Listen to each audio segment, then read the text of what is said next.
तर डोंबिवलीमध्ये भाजप आणि ठाकरेंच्या शिवसेनेचे कार्यकर्ते आमने सामने आले। डोंबिवलीमध्ये विकास कामांच्या भूमिपूजन प्रसंगी राडा झाला। दोन्ही पक्षातील कार्यकर्त्यांनी एकमेकांविरुद्ध जोरदार घोषणा दिल्या।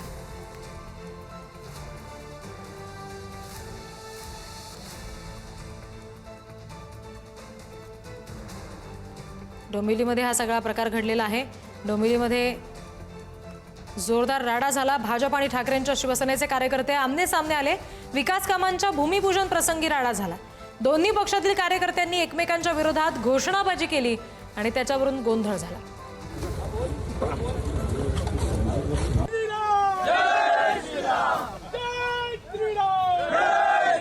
भारतीय जनता पार्टीचे महाराष्ट्र प्रदेशाचे अध्यक्ष